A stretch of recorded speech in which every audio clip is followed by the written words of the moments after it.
नमस्कार, माझं नाव पारस गोयल आहे. मी वार्ड क्रमांक 15 मधील मी एक रहिवासी आहे. गेली 40 वर्षातून 4 फूट ते लक्की चौकापर्यंत प्रत्येक वेळेला ड्रेनेजचं पाईपलाईन चोकअप होते आणि फार जुनी लाईन आहे.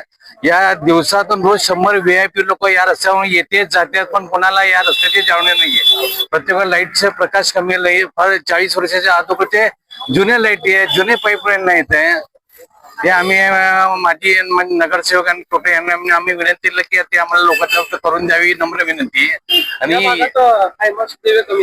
दिवे लाईट्स कमी आहेत, पाणी वेळेवर यायला पाहिजे. पाईपलाईन फार जुनी आहेत.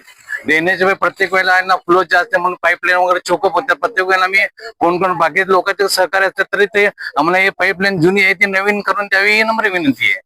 आणि ऑर्गनायझेशन डिपार्टमेंट किल्ल्याची युवती मर्यादा नवीन बांधकाम पातळीला आमचं फार मोठं कुटुंब आहे. आम्हाला नवीन बिल्डिंग करायची असेल तर आम्ही काय करायचं आहे?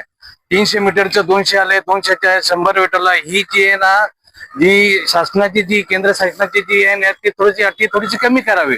आमचे हे जुनं घर आहे ते 50 वर्षात जुनं, ते नवीन राहण्यास आम्ही एवढं कुठं कुटुंब जाणार कुठं? शासनाला देवेंद्रभाई कोटेंना मी आमची नंतर म्हणत ते यायचा थोडासा आम्हाला पाठपुरावा करावा. गेली 40 वर्ष 50 वर्ष झाली इथं म्हणजे लक्ष देण्यासाठी आम्ही कार्यरत आपल्या सर्वांचा नम्र विनंती करत आहोत. काय आता किती मर्यादा ठेवावी? 400 मीटर नाही, 300 मीटर होतं, 300 मीटरची 200 झाले, 200ची 100 आली. आणि आम्हाला काय आमचं जुनं घर आहे ना, आम्ही एवढे मोठे व्यक्ती म्हणजे राहणार कुठं? 50 लोकांचं कुटुंब आम्ही राहणार कुठं? त्यातल्या त्यात नवीन काय तर आमचे वय म्हणजे लिमिट द्या, 3 मधली द्या, 4 मधल्या बाजूला आमच्या जे बँकेचे आहे ती त्यावेळेस जी बिल्डिंग तयार झाली तर त्यावेळेस हे प्रतिबंध आले.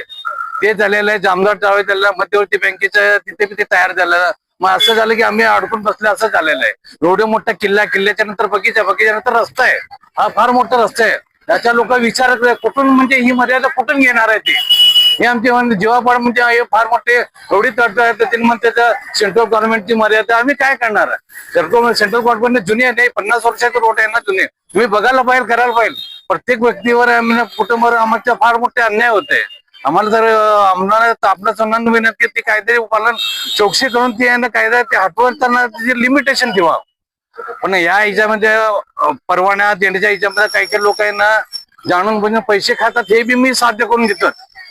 सेंट्रल गव्हर्नमेंटने जी परमिशनची मर्यादा देते, महानगर परमिशन देते, मग त्यात प्रत्येक वेळेला कुठं कुठं पैसा द्यायचं? किती मर्यादा करायला पाहिजे? नाही तर ते समोर आहे ना, तुम्ही बघा ना, 100 होतं, 300 होतं, 300 200 आलं, 200च्या 100 वर आलं.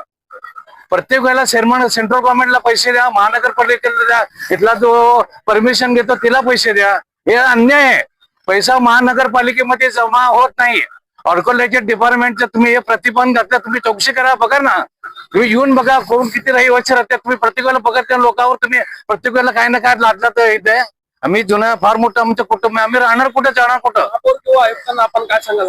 आम्हाला सर म्हणजे काय याचा पाठपुरावा करावा हीच आमची नम्र विनंती आहे. आम्ही कोणाला द्वेष करत नाही, कोणाला नाव ठेवणार नाही, कारण आमचं मन समाधान पाहिजे, आमचं आयुष्य घडायला पाहिजे, एवढीच आम्हाला कृपा आहे. नगरसेविका श्रीदेवीचा मॅडमचं तर आम्हाला प्रत्येक पहिल्यापासून म्हणजे सपोर्ट आहे, सहकार्य आहे. आम्ही म्हणजे कसं प्रत्येक वेळेला आम्ही फोन केले की तरी आम्हाला येते, विचारते.